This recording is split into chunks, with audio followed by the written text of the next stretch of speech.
Turn A Gundam. 時が未来に進むと誰が決めたんだ楽園を消す命が歴史を書き直す美しい剣は人と人つなげて巡り来る切なさ悲しみを払ってあなたとの間に命ある形をこの星に捧げる愛という印で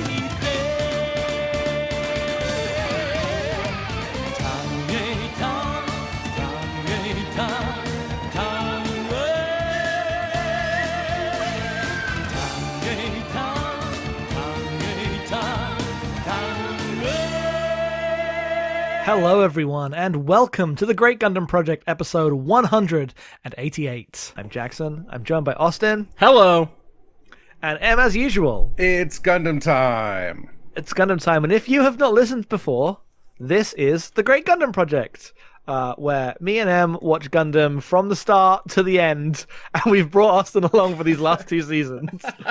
It's been really fun. It's been a blast. I'm very excited to talk about Turn A Gundam and our backup show this year, or this season. Our first backup show this season, I guess. Also, Big O. Big O, yeah. I guess if anyone's... I assume we're going to have a bunch of new listeners because this is the first new show in a while. I guess Wing was a very popular show. Turn A is far more popular than X was. So I'm assuming we'll have some people checking this out and seeing what the podcast is. And it's just us talking about Gundam. If you've not watched like the UC shows, we'll probably be talking about them from time to time. Yeah. Especially in the Turn A segments. This is like Tomino is returning to Gundam, so we're going to be fairly open about spoilers for older shows. Also, let me just say, if you are listening to this because I'm like yelling about listening to this on my the Twitter feed. One, Great Gundam Project is an incredible podcast, even when I'm not on, especially when there are other great guests. Heather Alexander was just on the last episode for Gundam Wing Endless Waltz, and that was excellent. There's a great guests like all the time, basically, throughout the past seasons. And people should just like listen to this show. If you're interested in Gundam and are interested in hearing two people like develop as critics of anime, but also as like political thinkers, I think this is a great show to listen to from the jump.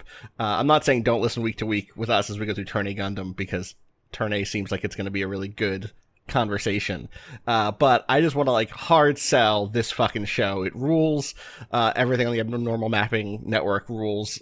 Please give it a shot. I'm a big fan of everything that y'all do, and a big fan of everything that everyone who contributes to the larger network does. Thank you very much. If you listen to our old shows and like this thing seems dumb, don't worry about it. We change a lot. The journey's the point. If you're listening for the first time, you can listen to the first free episode of every season at timetogoax.is. The first season covering 0079 Mobile Suit Gundam is free. Also, you can find a link there. We podcast every Wednesday, and it's for $1 a month at patreon.com/normalmapping. If you want to listen to a shit post about Gundam, you can follow us on Twitter at timetogoaxis. If you don't know what that means, listen to the podcast. You'll find out. Yep. But yeah, that's everything. That's the sell for the podcast and the free episode, but it's time to get into the most important segment of the show. I had a week off and I forgot.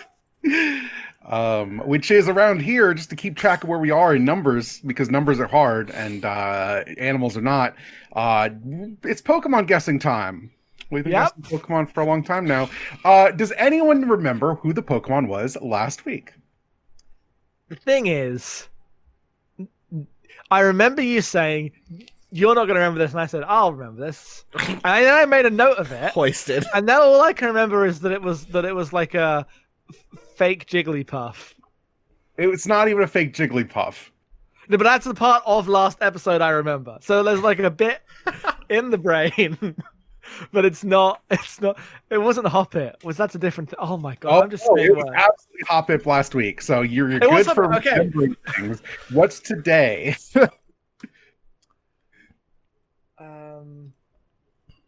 I don't know. Another Pokemon image, Yeah, please. Can we please get the? We have an agreement. We get an image these days. Okay, there you go. That's not gonna fucking help me. That's a little green. That's a little green motherfucker with a little yellow flower. That's kind of cute. Is it connected to another Pokemon of any sort? Oh yeah. I'll show you last week since you weren't here. Also. Okay, so this is an evolution of last week's then. Yes, this is Hoppip. Oh, okay, Hoppip From last week. I get how Jackson gets to fake Jigglypuff. It's not true, but I get how they remembered that way. This is grass flying. It's nothing to do with Jigglypuff. I just bristle. It's pink. A lot of Pokemon are pink. It looks like Jigglypuff. One of them is Jigglypuff. It's the ears. I don't know what this is. I don't know what this green with this. So Hoppip. Hoppip, yes. I'm just gonna say. Wait! I had a brain genius thing. Yeah. Is this either a jump or a skip Pokemon? It is a skip Pokemon. Like a hop, skip, and a jump. I was like going through. I don't know. Hey, guess what? You're halfway to next week. yeah. I have no idea. I don't know, but I feel like that wins just by virtue of. Yeah, I'll give you half a point. This is Skip Loom. Skip Loom. Okay. Is it like a Skip Bloom, like bloom? Yes, but the B is taken out. Yeah. Yes. I mean that's also weird in Japanese. Or that's not going to be the Japanese name anyway. The Japanese name is Popoko, which is a combination of Tanpopo, which is dandelion, and Neko, which is root. Oh. So the hop, skip, and jump thing entirely invented by localizers. Yes. Localizers. Doing hard work all the fucking time. I know. That's good. Okay, sure. And now we know next week is a jump Pokemon. Jump, Hoppip, Skip Bloom, jump up. I don't know. I don't no idea. Well, I assume it would be like jump flower, but something a little more artful. Right. Heather knew exactly what it was. I'm just saying. Heather's good at this. Lots of this. Look, we do the best here in the Pokemon segment. Has anyone watched any anime this week? I was working on Beach House, which will be out. Yes. Oh, if you're listening to this free episode, we do have a free anime podcast called Your Uncle's Beach House, where if you go to abnormalmapping.com, you can find, and we will very soon have an episode up on A Place for the Universe. We have a bunch of episodes on all sorts of anime that patrons make us watch, and we watched Place for the Universe. It was good. Yeah. That's what I watched this week. Austin, what have you been checking out? I have been reading Berserk for the first time. Like, seriously, for the first time. I'm certain I've read a few chapters of it before, in college when I was like, oh, I hear this is big, and then like fell off of it. And very much I've always taken the perspective of I'll read it when it's done. Then same. Earlier this month, and I think as was made public last week, Kentaro Miura, who is the author and artist of Berserk, died pretty suddenly, as far as I can tell. I have no idea what the people in his life knew, obviously, but everyone I knew was kind of shocked. He was in his mid-50s, and Berserk had been such a mainstay for decades now. Began publication in 1989, one of the most influential kind of fantasy manga ever, has been adapted, or different parts of it have been adapted many times. As someone who is like, not a big fantasy person, but when I lean into fantasy stuff, when I think about like fantasy games I like, and I go like, oh yeah, I'm a big Dragon's Dogma person, I'm a big Dark Souls person. They lift and bite and I guess give homage to Berserk constantly, and often in ways that are hard to ground. There's such a fundamental language that's being developed in that manga that ends up being spread throughout, especially the sort of like Japanese take on dark fantasy and kind of dark medieval European fantasy stories, that it can be even hard sometimes to like draw the line directly, because you look at a character design and you're like, oh yeah, that's just a demon, and like, well, okay, but that demon is like, that becomes an archetypical demon because of how influential Berserk is. A thing that I will say that I did ahead of time is like, as soon as Miura died, I was like, I'm probably not going to read Berserk, but I would like to know more about it. I have some like broad ideas in my head. I think I probably knew what I'm guessing. I mean, tell me everything you know about Berserk. Guts, big sword. Mm-hmm. That's basically it. I don't actually know what the plot of Berserk is. The Western fandom thinks it's like really edgy, but it's actually like a long story about opening up and getting over trauma and stuff, right? Like every manga. That's yeah, like every manga. Yeah, like every manga. Yeah. Let's be clear, like it is pretty fucking edgy, especially out the gate. The first arc, I will say in the first, so I've read 15 volumes of this basically in the last 2.5 days. I've kind of like fallen all the way in, which I think is a testament to how compelling it is, because y'all have known me for years now. How often do I do this? Yes. How often have you tried to get me to read anything? And I'm like, I just can't, I'm too busy. And you know, like all things, like sometimes something makes you busy for it. When you find something deeply that really moves you, or drives you. I started reading Berserk 3 days ago, and now I'm like, 6 pages into a design document for a tabletop RPG. You know, right. You know what I mean? Like that's how it hits. But I will say that other things I knew about it going into it. I knew that 3 lead characters were Guts. I almost said Berserk, which is extremely funny. Like I knew the 3 characters of Berserk were one Berserk, obviously.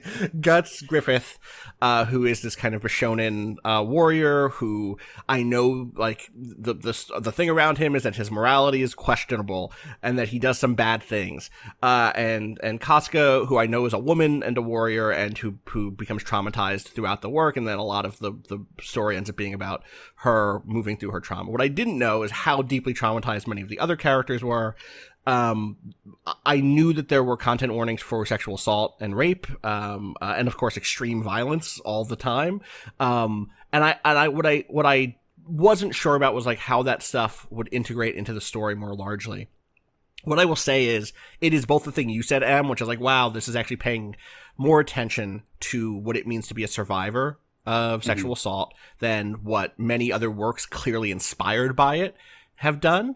But it also is establishing a frame and a style of depiction that is both inspired by, the ways that sexual assault were then depicted in things like hentai, and then would go on to be depicted with less care in things like Ninja Scroll, which would become very popular in the West, where it's used for shock value. And I think it is used for shock value in Berserk. Like, I think you can hold both of these things in your head at once, that sometimes the way a character is framed, they are being sexualized and objectified in the same way that the violence is being being depicted in a dramatic and compelling and exciting way. So sometimes is the kind of worst of the sexual assault like beats in this story. So I don't think it's like, I would be cautious about giving it the hard sell and saying like, well, it's all actually a story. Da da da da da. I don't want to do the pro ZD. Well, actually, the character design symbolizes blah blah blah. I think it's hit or miss on that stuff. But I think beyond that, to not let that dominate the whole of the conversation. I mean, know that stuff is there going in. One is I read the Wikipedia about this to like get myself around the basics of what the story arcs would be. I had a pretty good idea of what the lead one was. I advocate doing that in ways because I actually think it hits just as well without any big surprises as you see these people tumble towards tragedy, because that's what this is. And 2, just to like steel yourself for what those moments will be. But then 2, to like, I don't want to only talk about Berserk in terms of content warnings and in terms of like why you should be wary or why it's a masterpiece despite this or whatever. But like, I do think that there is something in it that makes me turn the page to see what is happening, not just in this world, but in these characters' heads. The character design is impeccable. Like the monster design is incredibly cool. And again, is like 30 years old at this point or more. You know, I think Miura starts writing this when he's 17 or something, right? Yeah. And that's wild because it feels like a 17-year-old creating monsters, you know, in a notebook, but like deeply inspired. And as the mangas continued again, I'm like, whatever, a third of the way through it at this point, it has just been like a really, you know, inspiring journey to read through. I'm now into like I'm past the big opening arc is what I will say, and into, it seems like Guts is becoming kind of a monster of the week type story, or Berserk is becoming a monster of the week type story at this point, where I know the big plot stuff will wrap back around, but I'm really enjoying this like new mode that we're in, and the way that the book switches modes is incredible. So shout outs to Kentaro Miura. What's the opposite of shout outs to past Austin for putting this off for so long? It's worth your time if it's content that you believe that you can delve into without being too upset by it, is what I would say. So I've always also thought on like I'll read Berserk when it's done one day. Yep. And I guess that day's now. Yeah, I'm very curious what you would think of it. I think that there are some incredible side characters. Judo is there. There's just a character named Judo, and Judo is the best boy. Like just dead ass, the best boy is Judo, 100%. So amazing. Yeah. Yeah, because it's very hard to find anything as influential as Berserk, which is like there's a lot of manga that like get to the people say are influential, but Berserk's like one of the most, especially in the last 30 years. Yeah, absolutely. One of the biggest things. Like it ain't Lord of the Rings, but in manga, it's damn close, you know? Pretty close. Right. Do we have anything else? Should we just get into Gundam? We should get into Gundam. All right, let's do it. Today, we are starting Turn A Gundam. Yeah. 1999 show. Yeah, Turn A Gundam, important because it's Tomino's return to Gundam after Victory Gundam, which was not a very popular show in a lot of ways, and was Tomino at his most. I mean, he's famously gone on record as saying like Victory is like the most depressed he was ever making anime. But it's been a couple years. We're at an anniversary for Gundam here, and they're bringing back the creator to make a new Gundam. After Gundam itself has kind of been hiatus, like Gundam X got canceled, and they're working on, the OHMS team, and Endless Waltz came out, but those are OVAs and movies, and they're different things. And TV's back. And so you've got Tomino here, you've got Sid Mead doing mechanical design, you've got Yoko Kanno doing the soundtrack, you've got what will end up being the last traditionally animated Gundam, because Seed's after this, and Seed is a Digipane anime. This looks so good. Yeah. It's just, I think, not to cut off a plot summary, but just, wow, what a pretty show. 1999 is like, no one in 1999 knows what they're about to lose in terms of anime. Which isn't to say I like a lot of Digipane shows. It's an aesthetic I also appreciate, but goddamn, it's good. Yeah, this is Turn A Gundam. Turn A Gundam, as is. Turn A Gundam. Yep. As the opening announces every time, which is amazing. Is there any other table setting we need for this show in terms of? I don't think so. Yeah. No. I think we should just get into it, because I think it's the thing that I'm struck by in these episodes is how much it just is going for something very different than a lot of Tomino Gundam has gone for. That's what I would say for anyone who happens to be listening to this, who has not listened to past GGP and who's not watched a lot of UC Gundam, Universal Century Gundam. The creator of this show, the director of this show, had previously been the lead on Gundam for decades, and told a long, very complex story about different factions going to war, and political and philosophical themes around what's next for humanity, what we can be, how those who are oppressed can kind of fight for a change there, and what the obstacles to that are, and dozens and dozens and dozens of characters then Yeah, that over person, like 80 years in a single setting. right, exactly. Then that person, Yoshiki Tomino, left the franchise effectively. As far as I know, I don't know that he stayed on in like any sort of No, he made brain role. powered. Right, he was off doing right, which we all talk about all the time. Look, I really want to watch Brain Power. It's Yeah, weirdly same. high on my list of Same. shows I want to watch from Tomino, even though I know many of the other ones are better. I mean, at this point, like, you may as well complete the list, is the thing, right? Like, Yeah, I need to watch like Zabungle and Elgai. I mean, like, also, good shows. it's worth saying that if we end up liking this a lot, one of the reasons we should go watch Brain Powered is because Yoko Kanno did the music for that also, right? Oh shit! Okay, So that's cool. that's, I think, where they worked together before this. Anyway, then a bunch of other people made Gundam shows, and now Tomino's back, baby. And yeah, immediately different thing. And now I'm gonna shut up. Yeah. Also, like the last 3 shows have been about they've been like different shows, but they have been about space colonies and the United Earth Federation and Tomino's here to remind you that that's not what Gundam is. Gundam does not have to be about that. It can be about a lot of different things. Yes.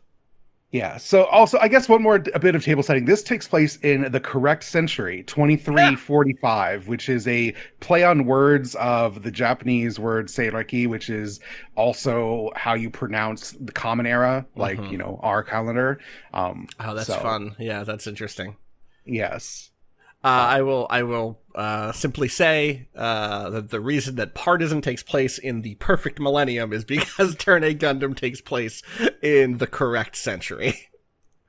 That's great. Yeah. Anyway, we should get to our summaries here. Let's do it. Yeah.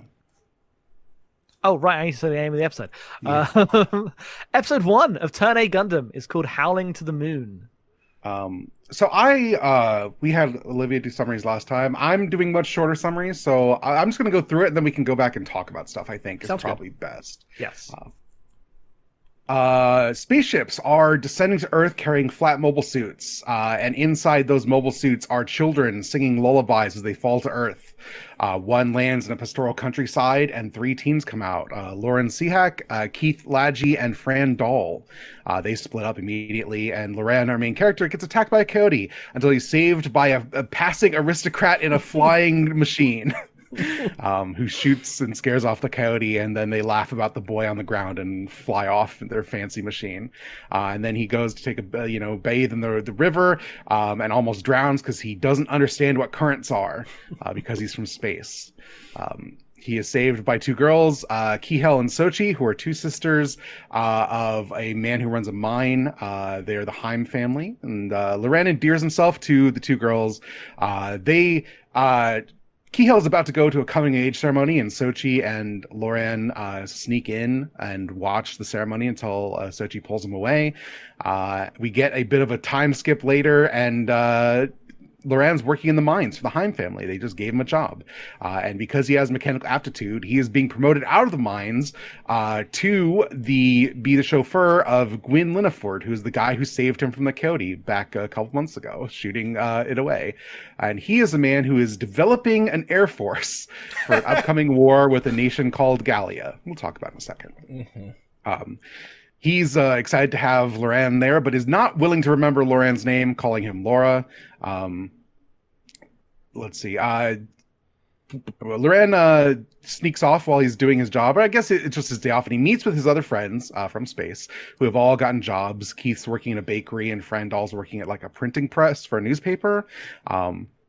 And they discuss the state of the Earth and how no one seems to know what the moon is. And they're here to survey to make sure that no one knows what the moon is, because maybe it's time for the moon to re-engage with the Earth. Going one night to check in on the flat mobile suit, Loran is followed by Sochi, who watches him dig up the suit and then call up to the moon that the Earth is a great place. Everyone, hurry, please come back. The end. While a banger Yoko Kanno song plays. Yes. Do you know the story about that song? Briefly, do you know? No. So there is. I like immediately was like, this song rules. What's going on with this song, and what is the language, right? Because it's a song that has lyrics that seem like they're pulling from Latin and maybe Russian, but they're not there maybe Portuguese I've read, but it's not. My understanding is it's a fake language that Yoko Kanno sometimes writes vocal tracks with. And when the soundtrack for this like shipped, it said that it was sung by a woman named Gabriella Robin, who was credited as a lyricist and a vocalist. Now I'm just reading from the Wikipedia, but whenever these songs were performed in concert, either Maya Sakamoto or Origa would perform them instead. In a 2009 written interview, Robin proclaimed that she would perform for the first time live at Kanno's 2009 Tanabata Sonic concert. But at the end of the concert, which featured Kanno directing the Warsaw Philharmonic, Kanno turned to the audience and sang Moon, a song previously attributed to Robin from the Turn A Gundam soundtrack, revealing that Gabriella Robin was simply a pseudonym that Kanno had used to write songs mixing English and Japanese freely. And there's a recording of this on YouTube, and you could hear the audience like realize it's her. And because it's the same voice, it's like her nailing it's her voice. And it's just like, it is so moving and good. So that the name of that track is Moon, if people want to look that up. And I think if you just do a search for 34 Moon on YouTube, you will find this performance. It's not a great recording because it's just like a bootleg, but the audience reaction moment is worth it for sure. That's amazing. Yeah. I didn't know that she first of all that was her, and second of all, kept that like under her hat for 10 years. Yeah, for 10 years. People were like, "Who's this sick when I vocalist?" reveal it. Yes, exactly. Yeah, God, that's cool. But yeah, very different opening episode for Gundam. Tomino got his wish. There's no Gundam in episode 1. Yeah. Finally. Contrasting with Victory, right? Where yes, there was no Gundam in the first episode of Victory either, right? Except that then they moved what the first episode of Victory was. I mean, they re-edited the first 5 episodes to right. be flashbacks, and like the Victory's stomping around that first episode. Don't worry about it. You know what but I then mean, the next 4 episodes, everyone's standing around going, "Oh, I wonder what happened in the original episode 1." It's like a weirdly structured, hacked together thing, and this is just very deliberately made. You could not edit this to put a Gundam into it. Impossible. Yeah, and yes, people in space still exist. They come down in mechs. Or, I guess these 3 kids come down in a mech, and there's a mech's head at the very, very end, and that is it.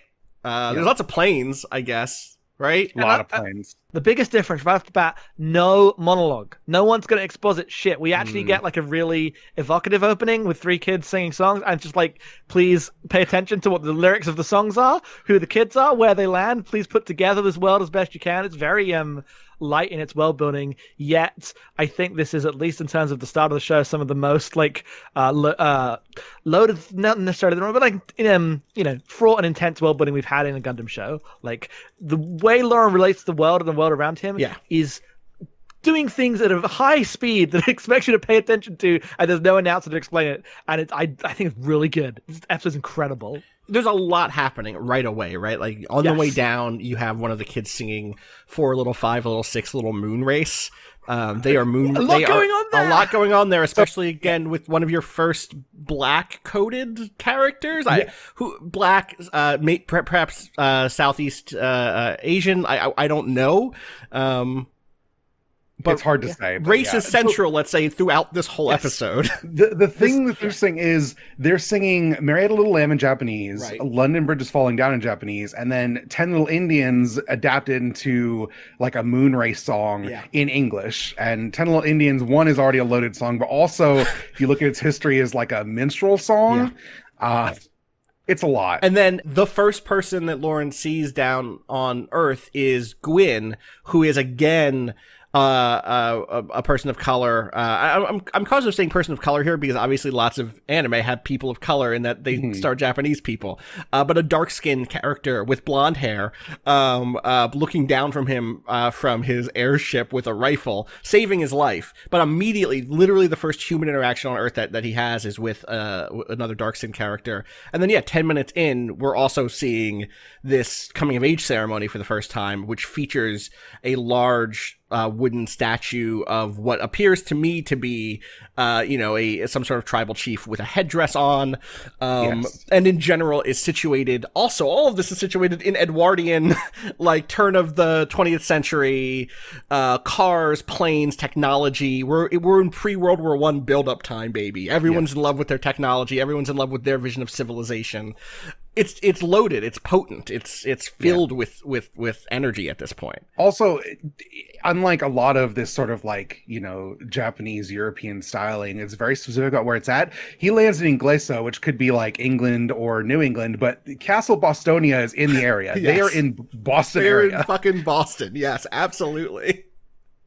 There's some other names that come up for places I think throughout. Like and Ameria as the continent. Yes. Next episode, we get Canadon to the north, where they don't even have cars. Everything's a covered wagon. Ah, right. The Sunbelt Zone, and what's the name of the country overseas? Because they say like across the Atlantic. Gallia is like France, right? Like Gaul. Yeah. So yeah, probably. Yep. But they do just call it the Atlantic, so you're very specifically grounded in North America here. Yes, absolutely. Oh, good. I could never in a million years expected this.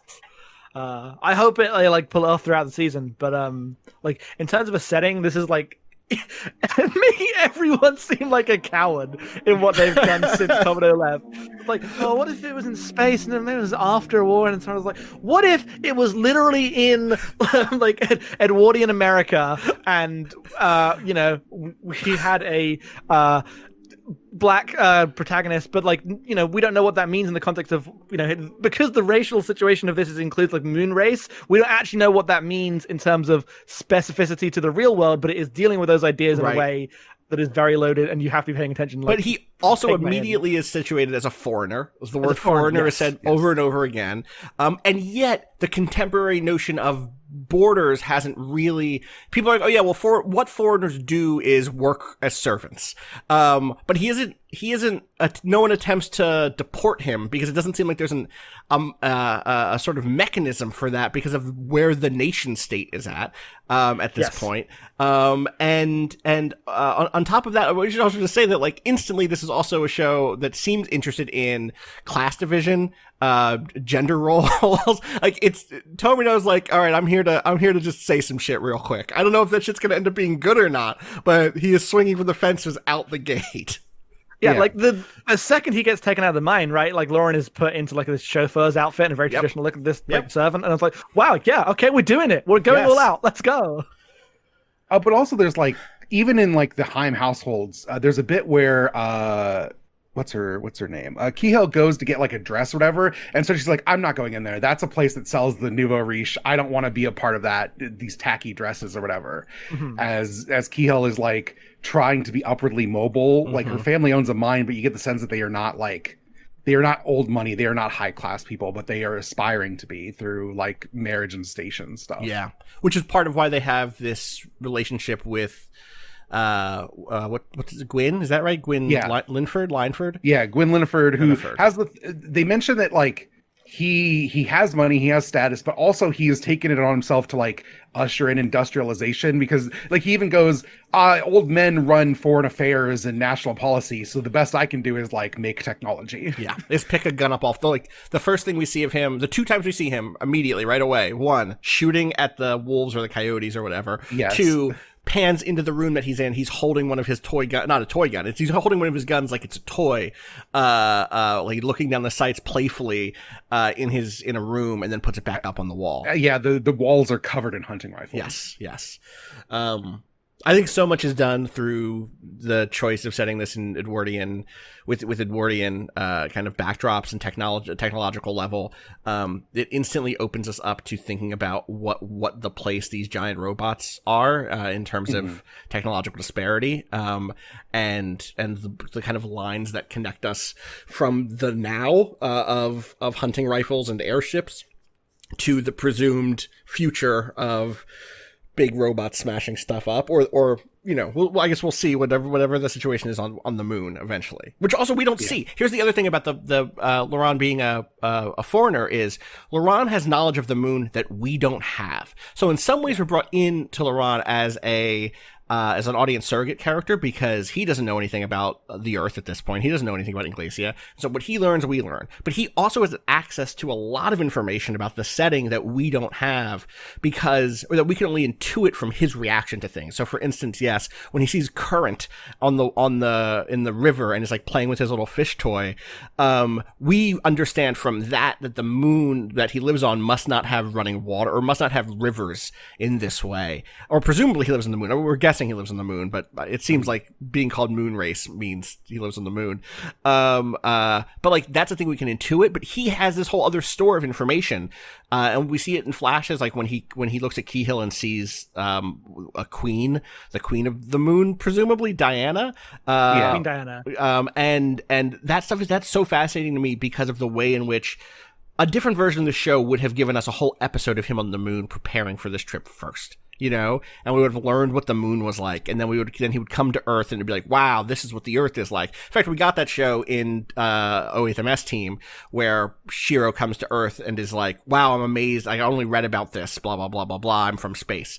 And that's not what this show is. And I think that is a really interesting decision to make. And I'm curious how it will continue. Will there be a point at which we just get a big lore dump about the moon and we get flashbacks, or will we continue to just kind of learn secondhand? Yeah. I also, in maybe the most Tomino-ass touch in this entire show, the first time he bows, he misjudges gravity and like falls flat on his face. Yes. Yes. But then when you get the time skip of him being pulled out of the mines to be a chauffeur, he bows properly. Right. Like he instantly like acclimatizes to what is required of his station, someone bowing to someone ahead of them.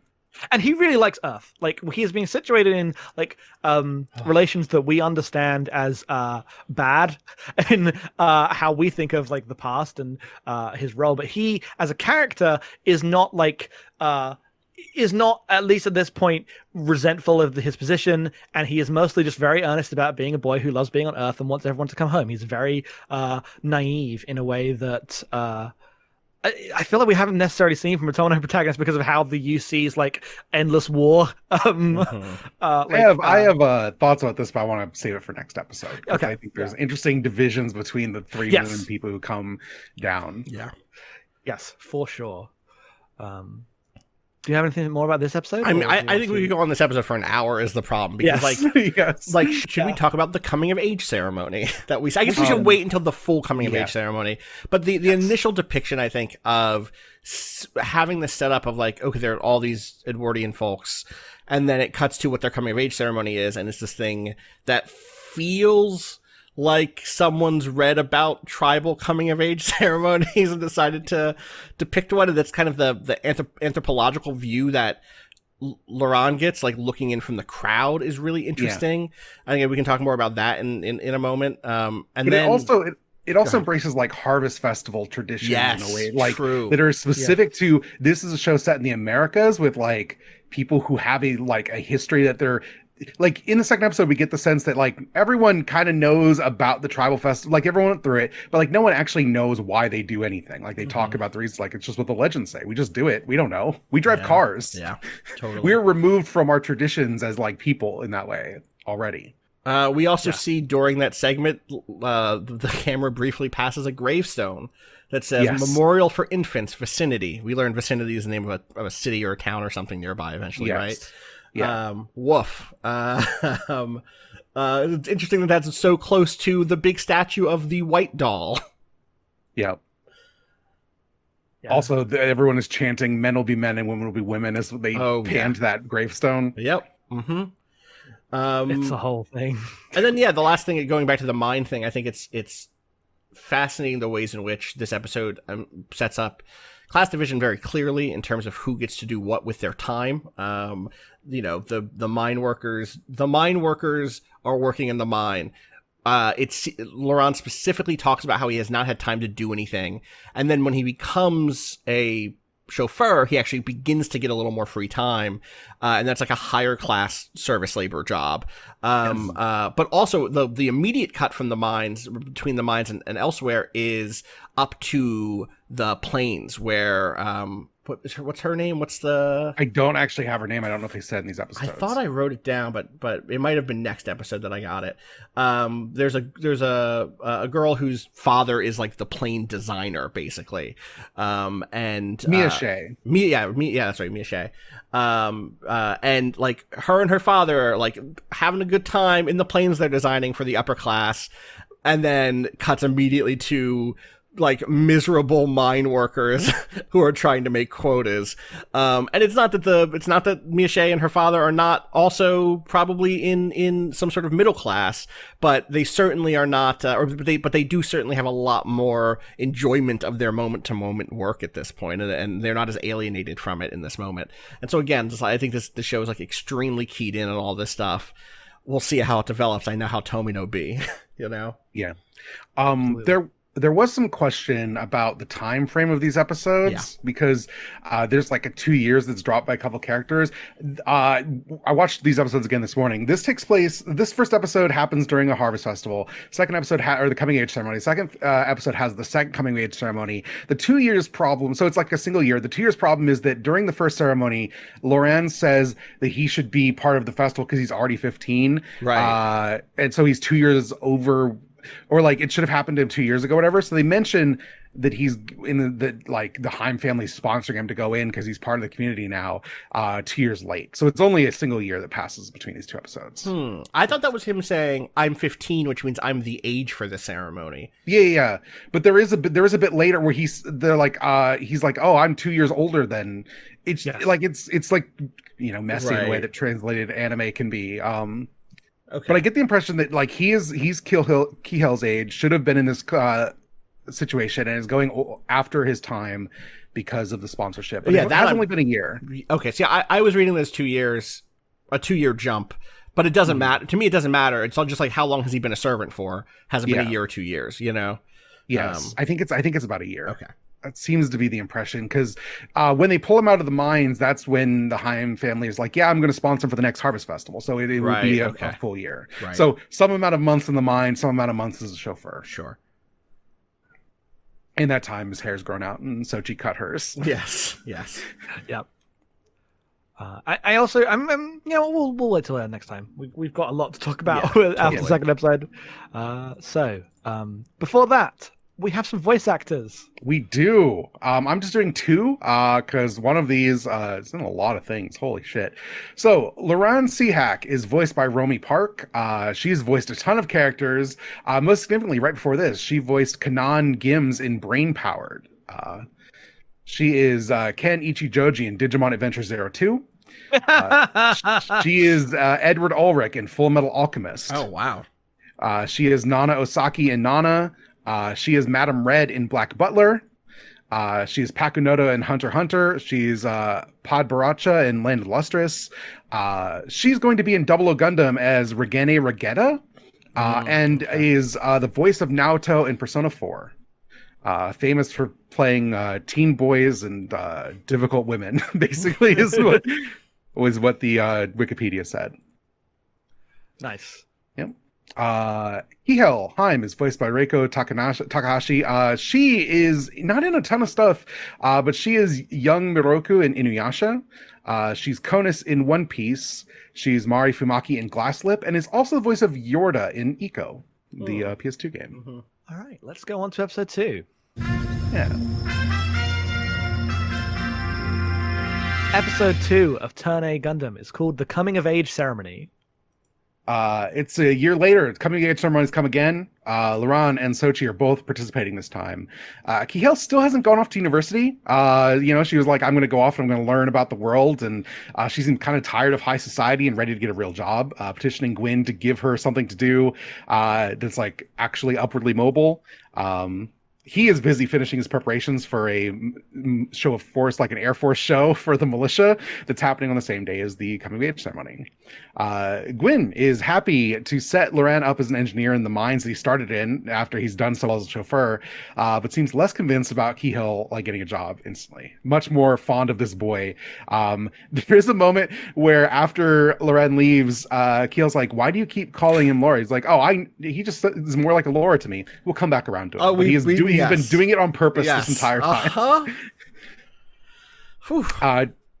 During the parade leading up to the air show, the three Moonrace kids look down and marvel that the Earth is so focused on the sky, and just talk about the situation and how much they like it here. They all resolve not to register with the people returning from Earth society, but to stay here and integrate. Loren's like, I'm gonna, I'm coming to the coming age ceremony. I'm gonna have a job. I'm fine. And Keith wants to keep working in a bakery, and Fran wants to be a reporter, and they're just happy to be part of this society now. At the ball that night, Gwyn is dancing with Kihil and then takes her to a radio room and shows her these radios, which she has never seen before, and tells her that this is technology given to him by the Moonrace, who has been contacting them and demanding that the people of Inglesa turn over the North American Sunbelt to them because they're coming back and want some land. He's ready with force to respond to that if necessary.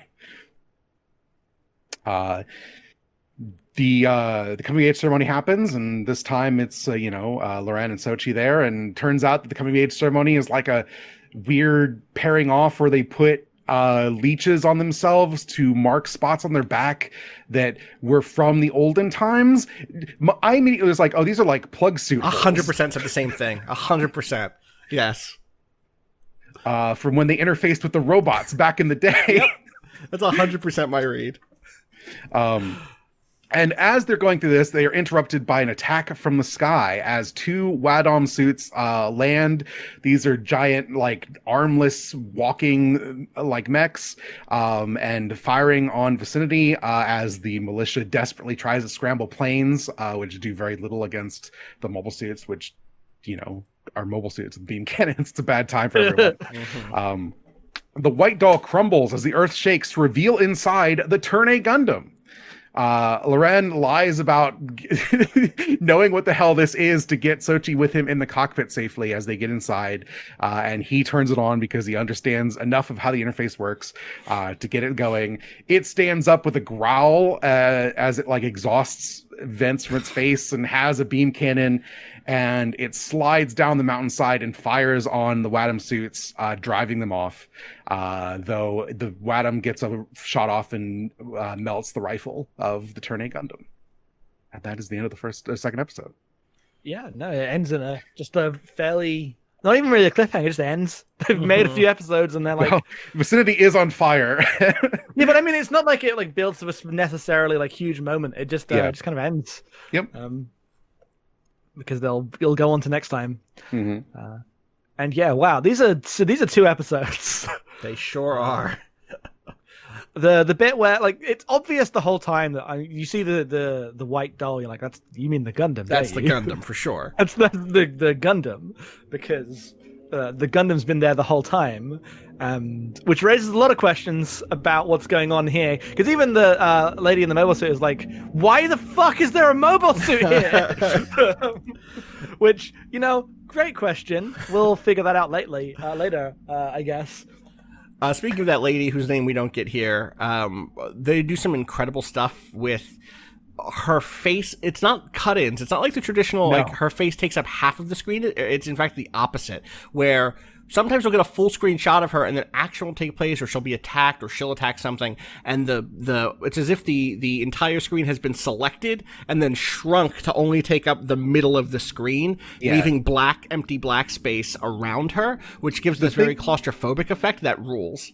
The thing it reminds me of is like early CD-ROM FMV. Yes, totally. Yes. Little stamp-sized video. Yes. But they do like effects animation like over the frame, right? So like she's in an insert like letterbox thing, and then the effects animation expands through the frame. It's really cool. Yeah, it's a really fun. Good. It's a really fun thing. Also of note in terms of just visual effects and stuff, they do a lot of screen wipe transitions throughout these episodes. They do. I noticed that. Interesting. Yeah. New for Gundam. We got the Star Wars screen wipes going Lucas. Lucas, if George Lucas's Mobile Suit Gundam sure would be something. Tomo's never seen Star Wars. Oh yeah, that's true. He's never seen it. I remember, He's never seen Star Wars. Yeah. Other stuff to talk about in this episode. Okay, so where do you want to start? The specific thing I think is like most interesting here is Gwyn took Loren out of the mines, made him a chauffeur, putting him back in the mines in a management role, but the entire time has been like emasculating him by calling him Laura on purpose, but also Loran doesn't necessarily care, but does care when anyone else does it. Only Gwen can get away with it, because immediately Sochi's like, Laura's like, don't call me that. Gwen can call me that, but you can't call me that. Lot to unpack here, folks. On top of course, the gendered coming of age ceremony, which honestly was not as gendered as I thought it was going to be, since everyone needs to. Becoming an adult means that you start to get fed to the leeches. It's just that men do it to women first. That's the way it goes, and then you turn around and do it the other way. That's how the coming of age ceremony says. But like, yeah, where are we? What is happening with gender in this show, and specifically with Lauren, which again, it's easy for me to say Lauren, right? Which is a different name, with Lauren and Laura and Gwyn. I'm of many minds. I assume Gwyn, like my read on this is that Gwyn is a guy who enjoys being magnanimous to people who will be gracious about it, but likes to show off his power, right? Like to me, he is like instantly just a very petty man who's willing to power trip on a 15-year-old by calling him Laura for a year, knowing that he can get away with it. Yeah. And like the important part of that stuff is that like, Lauren is like, or Lauren is, which way around it goes, is aware enough of what's happening to be like, no, when Gwyn does it, I like accept it. He's not even like mad about it. It's like, yep, this is my relationship with this person. He, I guess, has this power of me, and in ceding this power to him, I am able to like use this for my own social mobility, and this is how like I build my identity as a person. When you do it to me, fuck off. Even though you are also higher than me in social standing, but you're also a friend of mine. Yeah, don't do that. Mine. Yeah. It's just like not the way our relationship can work, and he is very clear about the way in which these relationships are allowed to operate. I read it as like so much more loaded of a class thing than necessarily a gender thing. The gender thing is like there, but it's being wielded by Gwyn. It's also interesting in the way those intersect, because Sochi specifically is like the rambunctious younger sister that is not meant to be like going to university and married off. She's going to join the militia as soon as she comes of age. She's like my sister will secure our family station. I'm going to go do what I want. Refuses to go dress shopping. Has no interest in being, a lady in high society, etc. And specifically, Laurent's situation over this past year is he started off as like labor, became a service class to like a rich man, and is being put back in management in the position where he started. Yeah. Like he's going to be an engineer there. Yeah. Which like he's working with his boss. Yes. Yeah, totally. And I to add even more, murkiness to all of this is I think you can, on top of being a black character, a dark-skinned character, Laurent also has long hair, grows his hair out, and is just softer in presentation and attitude than what we've seen from Tomino protagonists previously, right? Mm-hmm. Yes. He isn't a little brat like Camille could be. He isn't getting into trouble the way Judo was. He isn't kind of like an anxious teen boy in the way that Amuro was. I don't know what to say about Seabook. Seabook is a guy. He exists. Seabook exists. Seabook is a guy. I guess he's closest to Uso, but Uso's such a baby in my mind at the beginning of that show. 2 or 3? Wait, how old is he in the second episode? Is he 15 at the start and 16 at the end? I don't know. Who's Laurent? Laurent, yeah. Is 15, 16, or 17 is what I don't know. Somewhere in there. Well, he is between... Uso's 13. So he is at the very least 2, possibly 4 years older than Uso. Right. And is definitely, like, softer than Uso in most ways. Yes. Because Uso's, like... I guess softer than the other Gundam protagonists because he's, like, slightly more disconnected from the war, but he's mostly just, like, a kind of quiet gamer. Who's entirely defined by his weird obsession with Katajina at the start of the series. Knock on wood about the Gundam Wiki, but the Gundam Wiki lists him as 17. Okay. 17. Sure. Okay. Sure. And at that point, that sort of mannerism is not just naivete or youth. It is also how he's choosing to present himself to the world. He likes his hair to be grown out. He is not but also he is also under the pressure of being, it seems, a scout for a group of people on the moon. So maybe to some degree the quiet is part of that. They'll keep a low profile, but he is just like nice. He's just nice to everyone. He seems kind. His relationship with Sochi is so fascinating to me because she's such like a playful flirt in so many ways, and it goes over his head mostly. It seems at this point. It's hard because he's so like, he's a character who seems to keep his business to himself. There's no sense to me whether he is just not acknowledging her or doesn't understand. Yeah, it's hard to say. I think he doesn't understand because like these kids are I mean, dropped on Earth. I would have said he was just like, you know, not willing to correct Haim until he acknowledges that he knew this entire time and understands how this stuff works. That's true. But the thing to me is that like these kids are introduced singing like lullabies, and they're 15. Like they're not even young by the standards of like Gundam protagonists, right? Like he is too old for the coming of age ceremony. But they are framed as children in ways that are like interesting. During the parade, when they're all watching the thing go by and they talk about what they want to do, like Keith's like, I want to make bread for people. I think it's important to do that. Yeah. And Fran's like, I want to report the news and give people the truth. And he's like, I've got 2 sisters who are rich who hang on my every word, and I'm going to become management in a mine. They're going to put this boy in the Gundam. Fuck. Yeah. Like he has been given like a place where he is under Gwyn's thumb, but he's also like upwardly mobile in a way that's like very specific, and specifically put in opposition to Kihil, who has to like beg for the men to take her seriously as she wants to go to university, right? Like she's like, coming of age ceremony, I'm gonna go to university. They promised Laurent that he would go to university if he's working for Gwyn. Yeah. She's still trying to get there, and it's been a year. She's just been sitting around going to parties. Like it's unclear necessarily what Gwyn's motivations are at this moment. There can be many complications, but if you just take these episodes and how Gwyn behaves, Gwyn could totally be like preparing Laurent to be like, oh, this could be like my neck, and he's gonna be my apprentice. He's also good with machines. Right.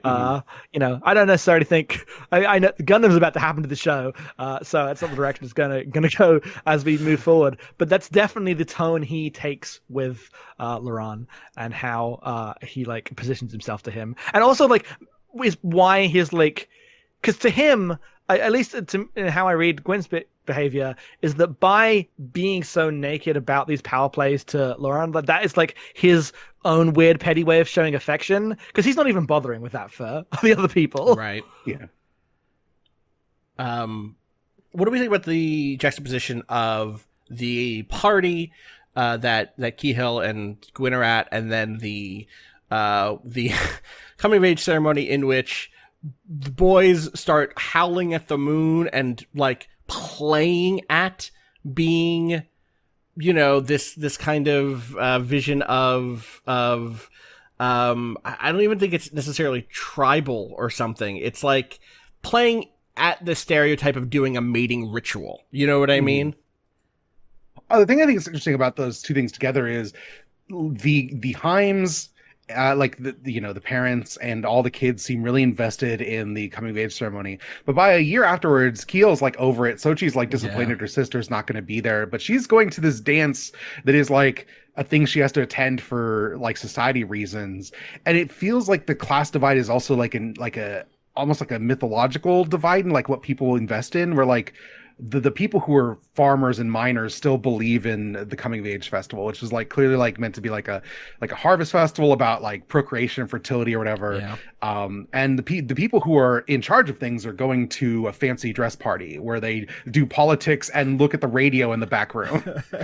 I mean, it's worth saying too that the Mr. Heim, I don't know what his first name is, is at the ceremony, is at the festival, not at the dance, and in fact is like, I wish my wife were here right now, she'd be enjoying and she's this. At the dance, right? Yes, I think that's true. Yeah. It is Dylan Heim. Dylan, shout out to Dylan. Shout out to Dylan, the mine owner. Whoops. But the other thing here that happens throughout this episode is we do get a lot of classic Gundam, hey, these teens are nude on the screen. all of the parts that are the only one that sits a little weird with me is like the quick cut to the river with Sochi and her friend, where it's like, is this what are we doing with this scene? Did this need to have these characters nude in this river? It's not. I don't think that it's like the camera isn't lustful at all. And in fact, I think it carries forward. I think all of the stuff at the end that's played for laughs between her and Laurent, who is just like butt naked nude, just all the way nude, except for a big like metal fish toy hanging in front of his junk, is mostly played for laughs in a way that I think doesn't cross any lines, because the two of them seem to have a deep respect for each other, and the camera doesn't necessarily want to. It's not the Ava thing of like, well, whatever the character relationships are, the camera is here to like wink at the viewer. Like, that's not what's happening here. The society has decided that this is the time at which kids see each other nude, and the camera is interested in showing that part of what's happening more than doing the looking in a lewd way or anything like that. The first episode, when the second thing Laurent does is get undressed and like walk into the river, is definitely seen to me as like a, he is in nature for the first time. He is in a natural state for humanity, where he just undresses and goes in the water and bathes, and that's like a normal, natural thing. Right. And I feel like that's what the festival's like meant to call back to. Like, these are people who are still lightly in touch with like what it means to be like people of the earth, even as their society is moving beyond that. Which is like loaded, because they have a giant wooden Native American statue that they use as part of this, and none of them are Native American. There are more, again, there are like black folks in this ceremony in a way that I did not expect. Often in anime, you'll have like one character with dark skin, and that is the same thing as having a character with blue hair, as far as the anime is concerned. Which is to say, this is a distinct like marker of character, of who the characters, like what their characteristics are, what their nature is. It's a way of communicating something about like what their attitudes or behaviors are going to be. But here there's just background characters who have like afros and nappy hair, and like that was really surprising to me, and it shouldn't be, because this is a show that takes place in North America. But it was interesting to see that so clearly, And again, especially given all the seeming race stuff that's happening here, on top of there being a thing literally called the moon race. So, but it could be like really easy to like go to the show and be like, okay, so Lauren has dark skin and is a foreigner here, and that's the like dynamic they're playing. But they like immediately complicate it by like Gwyn also being dark skinned, and there's like so many more relations to think about than just very basic. Oh, when these people see the foreigners, they are bad to them. Like, it's like far more invested in the actual like class relations between all the various people.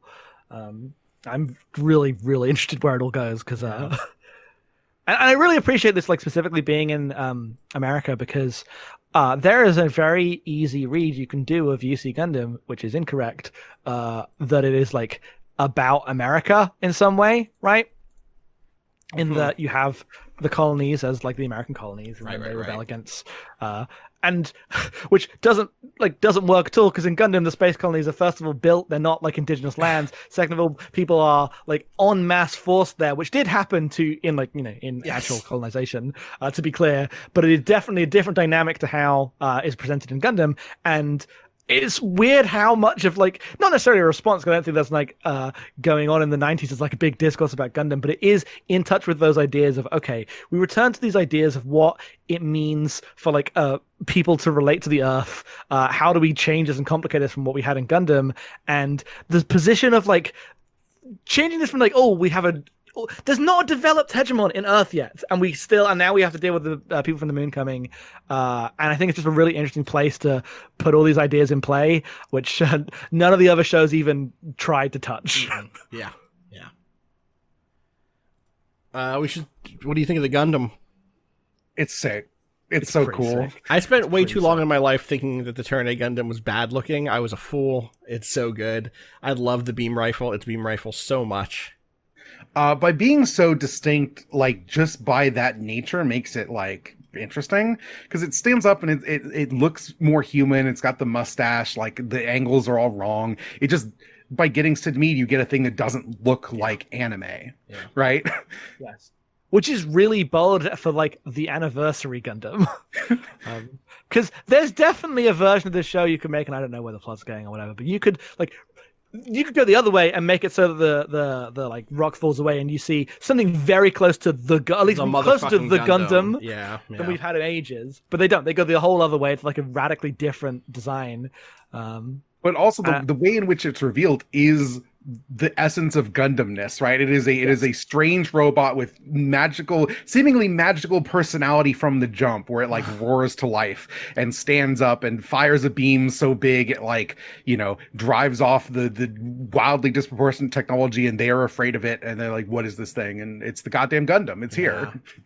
Yeah. I think it's actually a really good mixing of the two metaphors that like people talk about when they talk about what a Gundam is like, first of all, it is the representation of like the Earth itself. It is the thing you put the teenage boys in as they're going through adolescence. That is the like representation of their desires in relation to the world around them.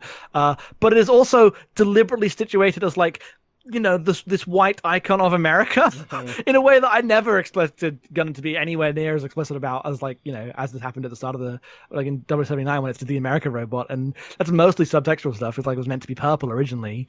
And I didn't know how much it would go back to it, but it goes all the way here. The white doll. Absolutely. The white doll. Yeah. I also want to shout out the Wadams, which are very cool looking. I love how stable their torsos are as their legs just kind of flop around as they run. All of the vehicle design so far has been very cool to look at. Yes. I've built a Wadam pod, which I think is from Build, one of the builds, is because it's in different colors, but they're cool. They're weirdly like extremely stable given how weird they are. Like they're such a distinct design. Yeah, I really like it. I'm very excited to see more just like suits from the show because I don't know how we're gonna get. I get a sense of how we're gonna get suits. Like suits come from the moon, and we're gonna have the Earth people having the Gundam, led by Lauren, who is himself from the moon, and we'll get stuff with that. Well, at least my impression from these episodes, but this could be complicated in so many ways as we go forward. They talk about like an entire force coming called the Diana Counter, right? Like they've all prepared for like the moment where the entire moon fleet is going to come or whatever. And what that's going to look like. And these two Wadam pods are not it. That is not the Diana Counter by the impression they give. No, I'm really curious what this is like meant to be as a like move by. I don't know what the like intent is here, right? I understand in 79 exactly why Xeon are fighting and what the war is, and here I'm more in the dark because of the choice not to have like the monologue up front. What is the moon's aims in the short term and the long term? I know they want to return, but in what form? How much of this is informed by like Gwyn already like giving them the cold shoulder? Right. Right.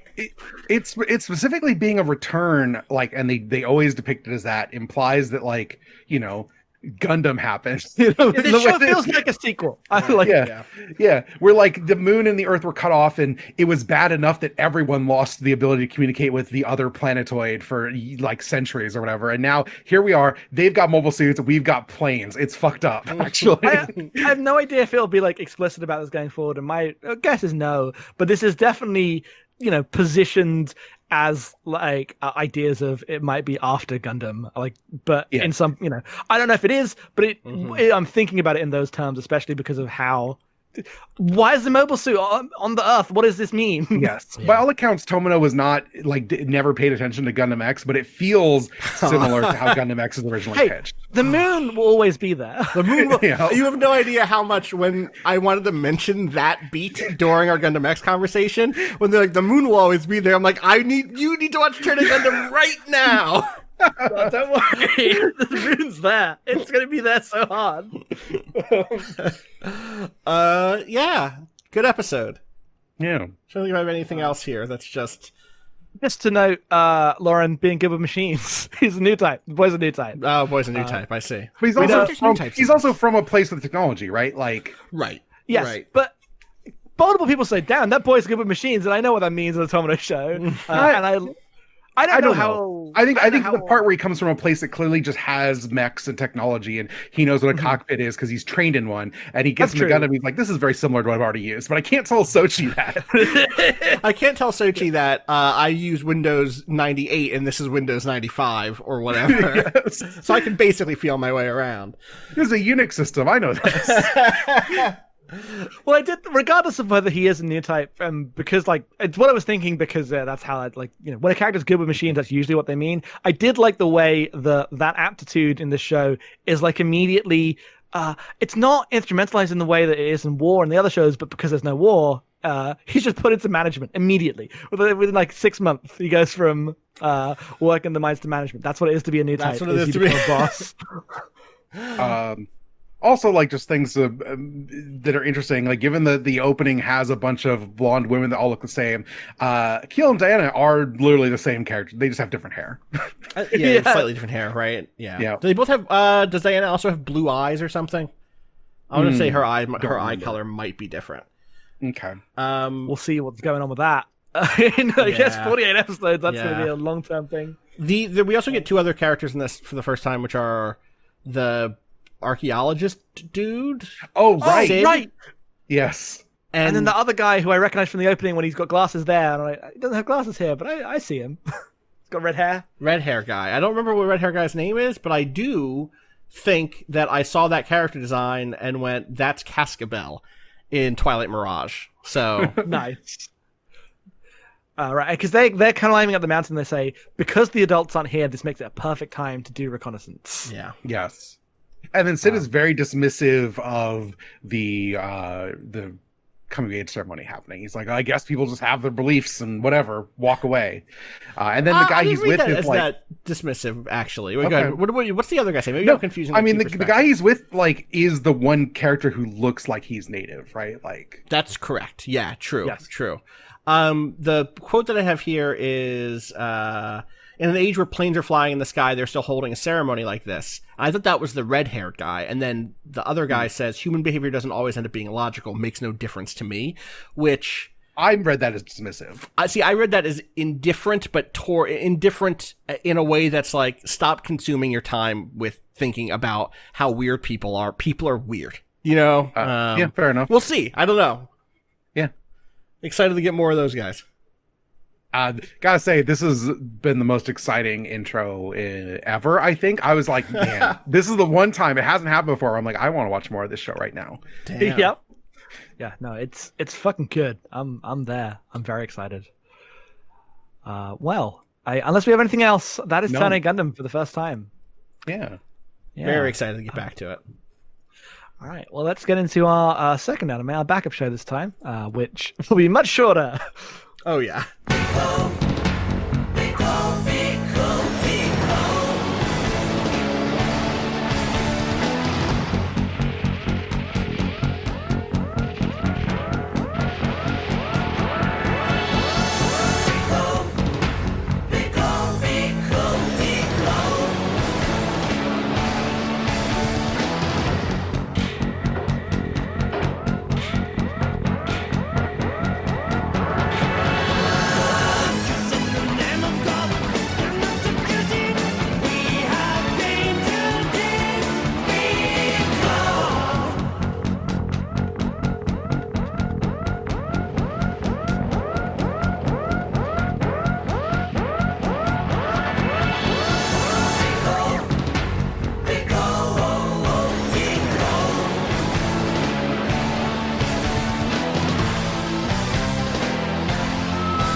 Backup show this season, our first backup show at least, we are watching The Big O. Yeah. So The Big O is a show that came out in 1999. It is directed by Kazuyoshi Katayama. And the writing staff, the head writer is Chiaki Konaka, who worked on Serial Experiments Lane. Katayama specifically is coming off of Giant Robo, and which if you've never watched Giant Robo, we did a beach house on it a long time ago now, is an OVA that was known for its extensive delays and its super robot pastiche. And specifically he looked at that, which was like, didn't sell particularly well and was like, took a long time and was very expensive. It was like, what if we made a show that was this, but we didn't fuck it up? And specifically wanted to like make a thing that was like normally paced, just a normal ass show, and was working with Sunrise, who specifically are coming off of their contract of Batman the Animated Series. And what if we took what if we took the ideas of Batman, which is a very popular anime influenced show, and just put it in a super robot context? And that's literally just what the Big O is. Yeah. Segment done. Good up. Good. It's good. Great. Yeah, no, had a great time. Goodbye. Worth noting, this is an anime where like it was not very popular in Japan. So I know that like they cut the show down to 13 episodes, and then it was popular in the West. So Cartoon Network helped fund the next 13 episodes. Years later, like not immediately, like 2003. Yeah, so it's like a ways down the line. Yeah. So I have it listed as one season in Plex, but I assume that's because of how it aired. And specifically in between the jump, I think it goes to a digital show. So it will look different in the back half. That's going to be so interesting because this is 99. Yes, and boy does it look like it. Yeah. All right. Well, episode 1 is also called... worth noting that I've been watching the Blu-ray, which does not have the opening. That apparently none of them have the opening anymore, because the original opening, which we're going to play on this, is very close to a Queen. To the point where the Freddie Mercury estate had something to say about that. Wow. Oh, right. I forgot about this opening. Just like don't give a shit. Yeah.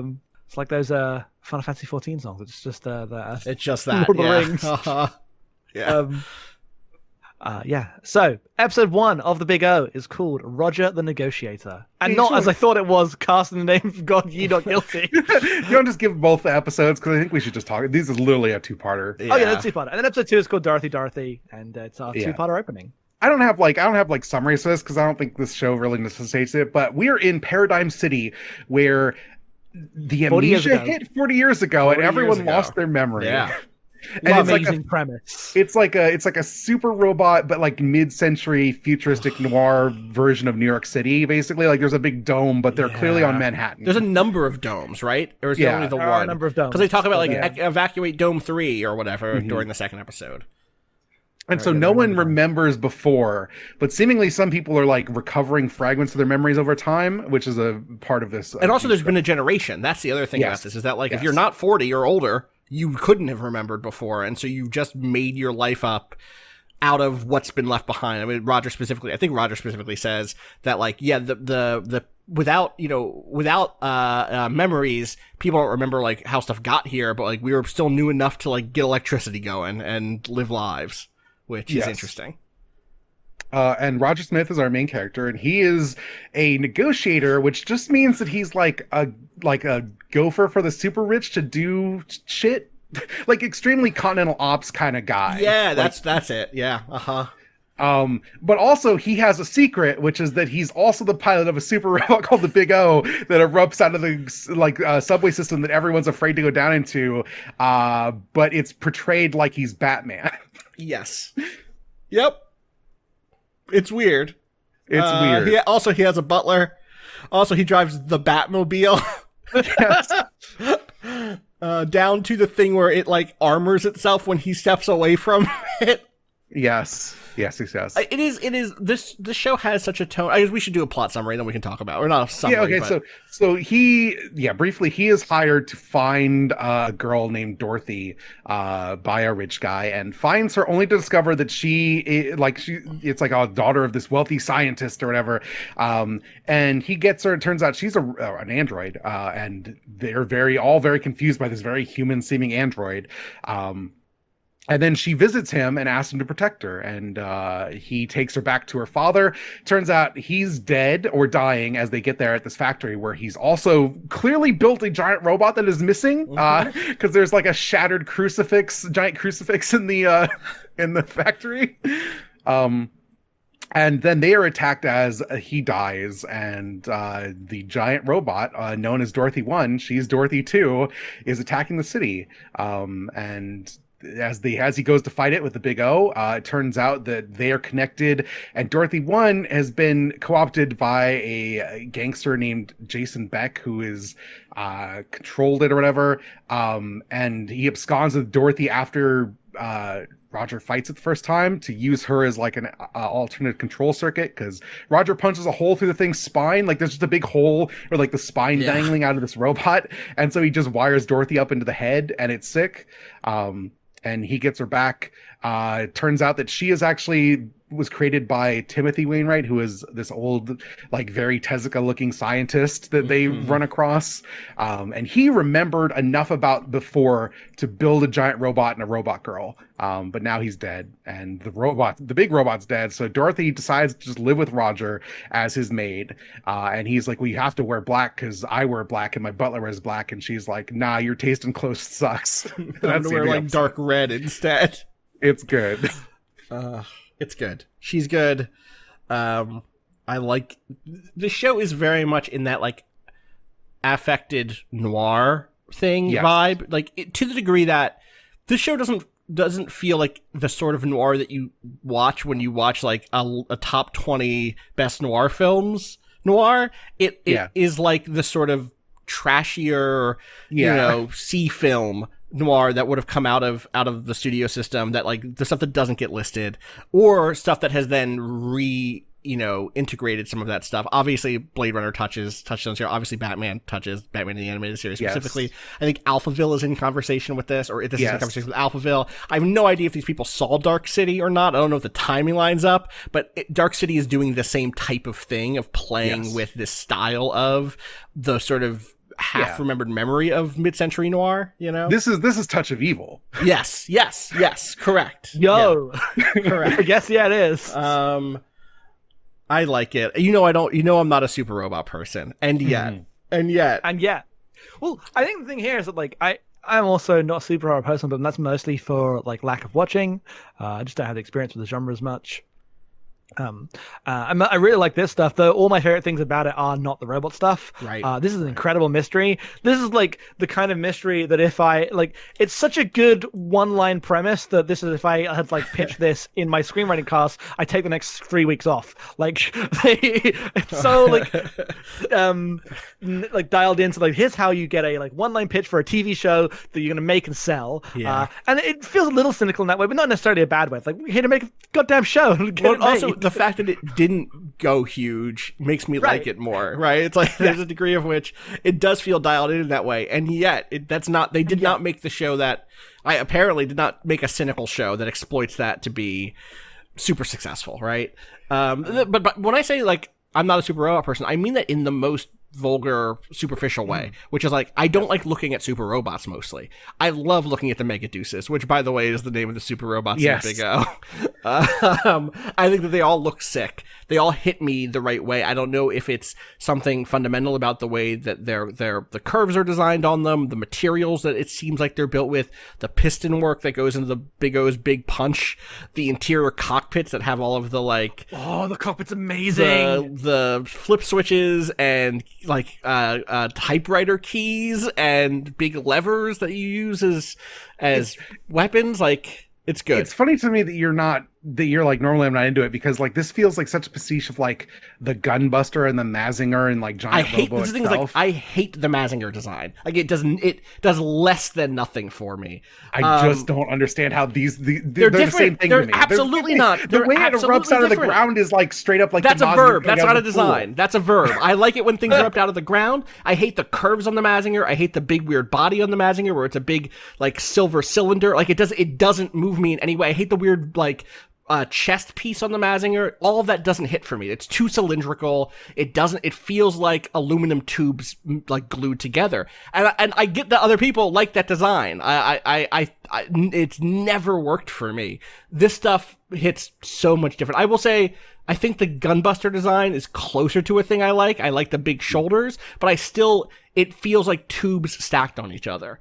And for some reason, maybe it's because of the way the tubes move, the big O doesn't feel that way to me. I actually, it might be about the way that it has a rib cage. It might be about the way it has a little helmet and a small head. Like, I have to work through this feeling and figure out what is going on there that I respond in this way. And I know that, like, oh, go ahead. I know that this is that I am saying sacrilege when I say I don't respond to the Mazinger Z design, but like, and I've tried, I really have. You know, the first robot show I ever watched in my life was what was brought over here as Gigantor. I think I've said this before, which is Tetsujin Nijihachi Go in Japan. And so, like, I have a nostalgia for Super Robot design, but it doesn't hit me ever, and the Big O hits me. Every time we watch something with Super Robot stuff, I'm like, man, why am I watching Gundam? Fuck all these robots. This is where I love all of the designs. I think it's so cool. When he gets in the robot, it says, "Cast the name of God, ye not guilty." That's the coolest shit in the world. It is the coolest shit in the world. You can't beat that. Also, they're called Mega Deuces. Mega Deuces. Yeah, it sure is what they're called. Trying to think if there's anything else big. Oh, I do want to say the thing that, like, works so well for me about this, the, like, thing about Paradigm City is one of the things that the story does is, like, it often seems like it wants to use a universal symbol, or it wants its symbolism around, you know, when it's showing the notion of nostalgia or sadness, when the police chief is looking at old photos, when you're looking at the abandoned warehouse or the ruined landscape outside of the dome or whatever, there's a degree of, like, this is a universal symbol. This is, like, we're not talking about a particular political situation. We're talking about, you know, humans writ large, grief, not a particular grief, right? But it is at the same time locked to symbols that are tied to real historical things, dress styles, you know, styles of fashion, types of technology. Like Turn A Gundam, it feels like it's pulling from it's using a particular time in a human history as its palette, even though that time is much more fungible here, I would say, than in Turn A. It's not as clear as, like, this is Edwardian. This is not just mid-century. But when it cuts from Dorothy to a ruined jet engine briefly, I don't know if y'all caught that swap. Dorothy, like, makes this when the moment that Dorothy is revealed to be a robot, an android, she turns her head and you hear this pivot sound, or this like whine of the engine, and then for like 2 seconds it cuts away to just a jet engine, like a ruined jet engine, and on the side it's probably a Megaduce engine actually, but like the fact that is the symbol that they went to use is like the show is haunted by human history. It's like the jet engine that we read that immediately as a jet engine. That's an engine that belongs to a plane of war. Like this calls up World War II to me. This calls up particular types of models of human technological progress, etc. And that is so fascinating because it's not just here's a city where people don't remember anything. It's here's a city where, because no one remembers everything feels archetypical. Here is the police chief. You know, here is the rich guy, here is the jazz bar, but also all that stuff can only be communicated with things that do have particular histories and particular reference points. And I love it. It's just so good. Yeah. But also, like, in the weird pastiche, like, the police commissioner just looks like Jet Black. I so wish they had gotten for the dub. Military police Jet Black, yeah. They should have gotten him because, you know, Roger, y'all are watching the sub, I'm guessing. Yes. Yeah, but you know. Yeah. And then the Dorothy one specifically, let me put this in the chat, is like clearly inspired by this Ultraman like mainstay called Baltan. Sure. Wow, yeah. That's interesting. Yeah. And just like lives in that space where like it's clearly riffing on a lot of stuff, but doing it in a way that feels like it's intentionally going for like a specific vibe that is not just the nostalgia, but also like the ways in which that nostalgia like leads to a certain like alienation with the media. It's good. I was surprised how sad and contemplative these first 2 episodes were, despite being extremely cool at all times. Yeah. I also love the next time on, which you don't get any actual episode next time on. You just get a phone ringing and then someone picking up and saying the name of the next episode. It's incredible. It's so good. Dorothy is extremely good. Yes. The dub is such a mixed bag because I think some people absolutely kill it. The voice of Roger Smith is Steve Bloom, just doing like slightly colder Spike Spiegel. You know what I mean? It's Spike without family. You know, it's the worst. You mean the Yakuza episodes of Spike Spiegel? Yes, the Yakuza episodes of Spike Spiegel. Yeah, but it mostly works with Roger Smith. Yes. I think so much of the supporting cast is not particularly good. I will actually say that Dorothy's English voice is Leah Sargent, who has been in a bunch of stuff and is solid. Like I think her Dorothy is really good. You might know her as Millie from Trigun, but also going back the other way as the Tachikoma from Second Gig. She does all the, or maybe she just is a Tachikoma in Second Gig. I don't know if she's all of them or just one of them.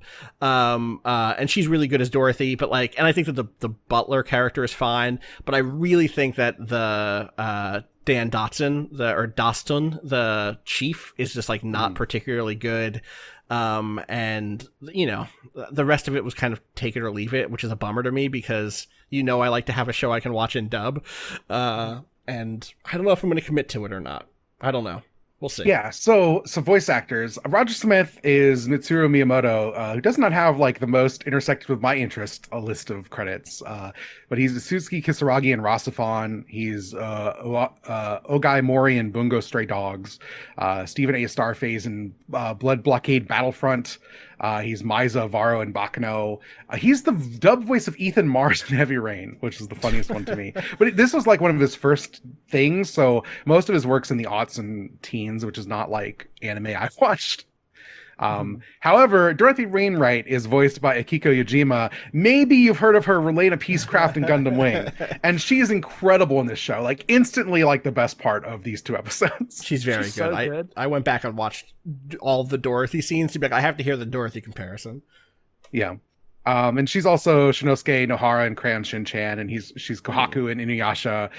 She's Jake Lloyd's dub voice in episode 1. So the most important. The most important one. Yeah, these were great episodes. I had such a good time.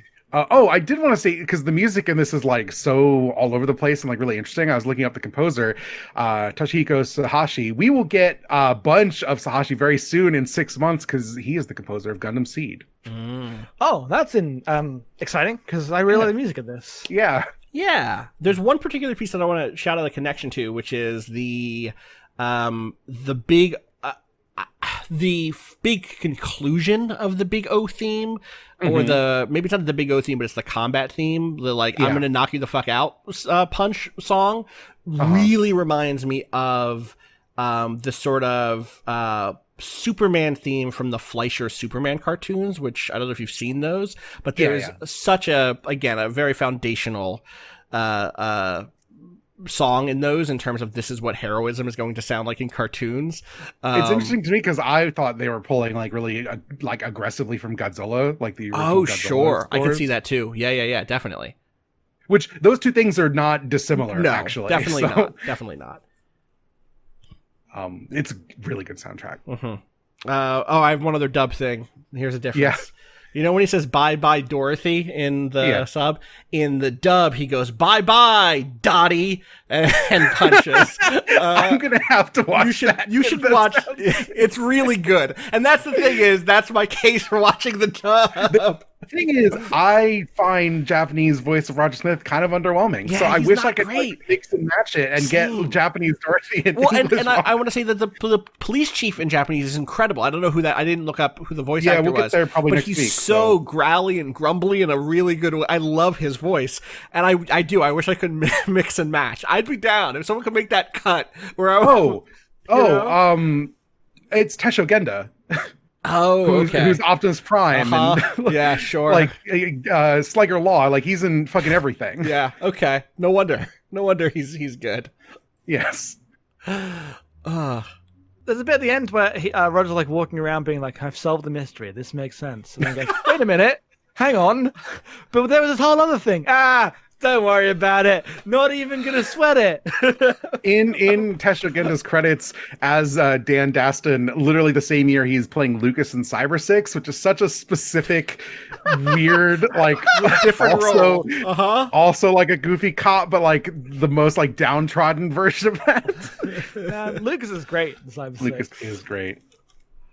One other thing I want to shout out that was sick. This is the thing: is Big O is just a show where sick things happen. Yes. The bit where Roger Smith, so Dorothy gets the exchange happens at the beginning of the first episode where money is handed to these kidnappers in exchange for Dorothy. Then it's revealed that Dorothy is an android. It's not the person supposedly the scientist or that the father or whatever is looking for. And so Roger Smith is like, well, I guess it's time to get that money back, and begins to radio control reel in the briefcase filled with cash, which like pops jets and like ejects from the car it's in and starts to kind of like fly across the city sky, but he's very literally reeling it in with his hand motion. Like he has a little hand crank on a radio transponder or whatever. It's so funny. And then it gets shot a bunch and then money goes everywhere, which is also great, obviously. So good show filled with great visual gags. The one thing I think is interesting about this, the aesthetics of the show, like Roger is like such a cool character, but when like at the end of the second episode, he's like in his bathrobe on his like balcony, just kind of being like the Bruce Wayne asshole. Yeah. And I was struck by how much him being like a Yokoyama giant robo character just doesn't sell that kind of like layabout in the same way that like brown suit Bruce Wayne in the Batman animated series does. I wish he looked a little more like that kind of style and less like a cool guy. Yeah, Bruce Wayne's kind of a schmuck, and in a good way, you know? Yes.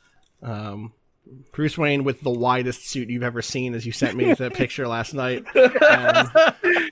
It's great. Also, I do want to shout out, the guy playing the piano in the bar is just a Batman animated series. Yes. Or, he actually reminds me a little bit more of Superman. Yeah, once they reduced the art style, yeah. Totally, which wasn't the studio, but similar house style at the very least. Yep. Yeah, it's all good. I was really impressed by these two episodes. It's a real looker. Absolutely. Also, it's short. We're going to be done it in, whatever, 13 episodes, right? Yeah. Yeah, no. Of our show, not of its show, but yeah. Yeah. Yes. That's it. So next time, if you're listening to this free, it is $1 a month. Patreon.com/mapping to get these episodes every Wednesday. I think it's worth it. I think it's a pretty good deal. It's a steal. Yeah. If you like the show and think other people would like it, please tell your friends. And I guess it's time for plugs. Austin, where can people find you online? Twitter.com/Austin_Walker. I do a few things. I do a video game website or video game podcast called Waypoint Radio. I do a actual play podcast called Friends at the Table. And I now do a Clone Wars podcast, plus all the prequel movies, called A More Civilized Age. You should go listen to the Revenge of the Sith episode of More Civilized Age. I think that's probably the one that's the most fun to jump into if you have to pick one. But I think this is... Em and Jackson are big listen to it in release order people, and so I'll say maybe listen to it from the top. That way I don't get kicked off the show. Well, I mean, there's some backstory there with that episode, but that's true. That's true. They're all great. Yeah, they're all great. Love the Thank podcast. I assume if you enjoyed this, you'll enjoy everyone talking about Star Wars and Anakin Skywalker. Yeah, I'm glad it's you and not me, because if I covered Clone Wars, I'd be upset every week. Yeah. Yep, that is correct. You were upset in my DMs when you were watching Clone Wars. Jackson, plugs. I am at headphonesoff on twitter.com. You can find the podcast that me and Em do at abnormalmapping.com. Listen to all of the ones we do there. We have a game club, Abnormal Mapping, got a movie podcast, got a lot. We do too much work. We do too much work. You can find me on Twitter at EM_being. I already plugged the Patreon, but coming up, our Normal Mapping, our video game game club, we played Max Payne 2 and Gravity Rush. So that episode will be out on Friday. So look forward to that. I have a Ghibli podcast. We didn't bring up. fuck, we gotta go we didn't back. bring up Hayao Miyazaki. We have to go once. back. We don't, because fuck that guy. If you want to listen to me go through Ghibli's filmography, I have a podcast called And Then an Aeroplane, which you can find on neuromapping.com. We've watched all the movies. We're going to watch the documentary as our final episode. I've been putting it off because that's been a time.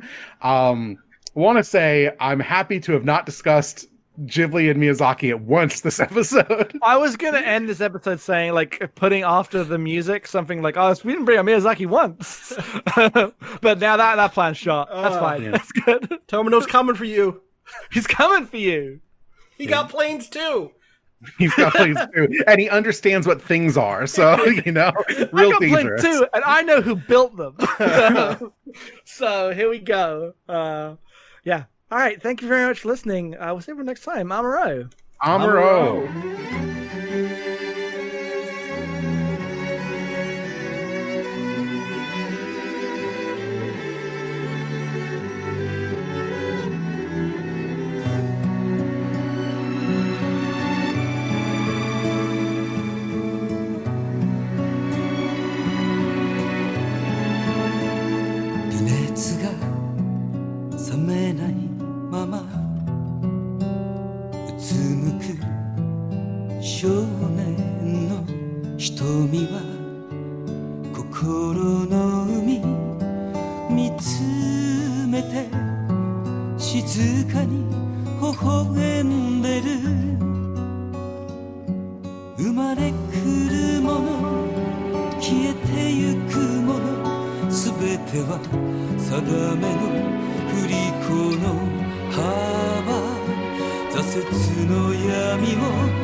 「その手の中にある」